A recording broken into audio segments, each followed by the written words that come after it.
حج نہیں کر سکتے۔ اللہ کے رسول علیہ السلام نے پیش گوئی عیسیٰ ابن مریم تو ایک نشان یہی پورا کر لے، یہ تو بس کی بات ہے۔ تو پھر منارے کا بھی عجیب حال کیا کہ منارہ نہیں تھا، مگر قادیان میں پھر اعلان کر دیا کہ منارۃ المسیح بنانا ہے۔ مسیح پہلے اتر آیا، منارہ اب بنانا، اس کے لیے باقاعدہ چندہ ہوا، دولت جو ہڑپ کی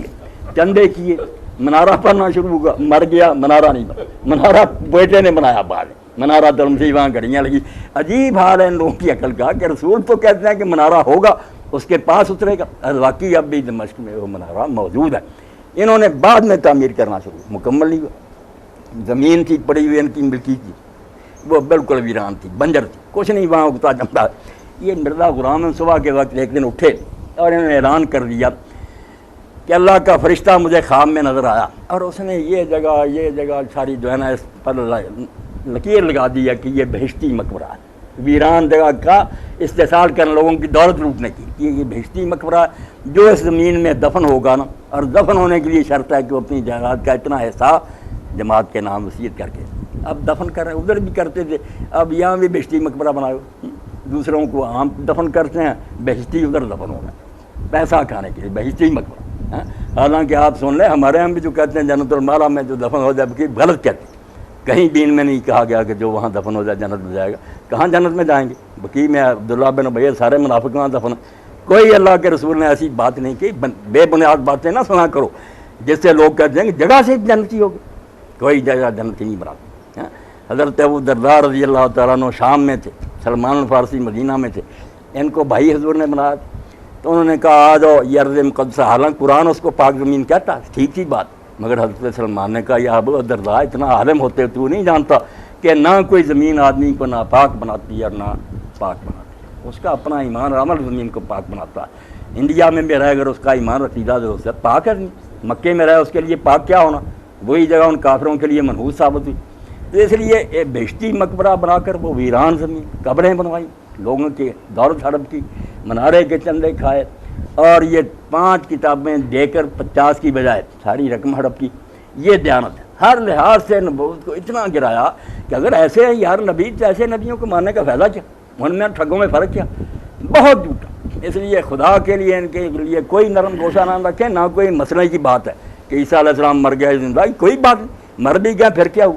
اگر آپ یہ فرض کر لیں مر گئے ہیں تو مرے کو دوبارہ نہیں اللہ دنیا میں بھیج سکا، جب چند سال بعد سارے مردے آ جائیں گے، قیامت چند سال بعد ہوگی، اس سے پہلے نمونے کے طور پر ایک پہلے آ جائے کہ آ رہے ہیں سارے، یہ پہلے آ گیا، کیا دشواری ہے اس میں؟ مگر اس کا بھی حل سوچ لیا نا کہ نہیں مرا دوبارہ دنیا میں نہیں آ سکا، اس دنیا میں نہیں آ سکا، قرآن کے صریح خلاف۔ اب 100 سال مرے کا قرآن میں ذکر کہ مار دیا اللہ نے، پھر اس کو زندہ، اس کا بھی ان نامرادوں نے حل کر نہیں، قرآن کسی مردے کا زندہ ہونے کا نہیں کرتا۔ عیسیٰ علیہ السلام نے جو مردہ زندہ کیے وہ مردہ دل لوگ تھے،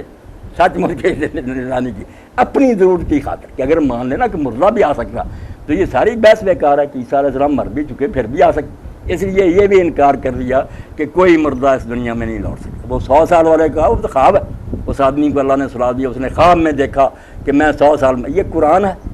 زندکار تحریف ہے، قرآن جاگتے بندے کی بات کر رہا ہے، گدھا مر گیا اور کھانا پینا اس کے بعد خواب بنا دیا اس نے۔ حضرت مسیح علیہ السلام کا کہہ دیا کہ وہ مردہ دل لوگوں کو زندہ کر،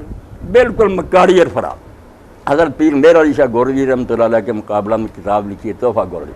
ایک یہ بھی دلیل ان کی ہے، یہ پیش کرتے ہیں، بڑے علماء ٹکرا جاتے ہیں کہ سورہ حاقہ میں اللہ فرماتا کہ اگر رسول ہماری طرف کوئی غلط بات منسوب کرتا ہم اس کی شاہ رکھا غلط قبر لینا بعد لقابی اللہ خزنہ میں لدی، رسول اگر گھرتا کوئی بات قتل کر، اس سے بنا لیا کہ جو رسول ہونے کا دعویٰ کرے اللہ نے معیار بنا دیا کہ میں اس کو قتل کر دوں گا اگر وہ جھوٹا ہو۔ اس لیے مرزا غلام 23 سال زندہ رہا،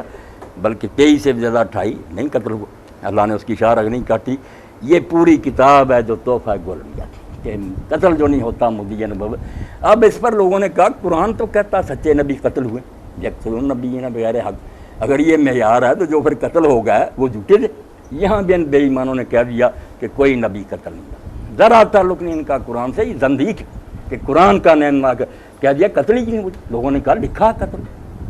کہ ان کو انہوں نے حق قتل کہنا، نہیں قتل کا معنی یہ ان کو بے بس کر دیا، وہ کامیاب نہیں ہو سکے اپنی تاریخ میں۔ اس لیے نمونے کے طور پر میں نے آپ کی خدمت میں عرض کر دی کہ اگر آپ سارا دین جو ہے جو نبی لے کے ان سے جان چھڑانا چاہتے ہیں بدر قادیانہ ہی پڑے، اگر یہ شخص نبی ہے اور نبیوں کا یہی حال ہے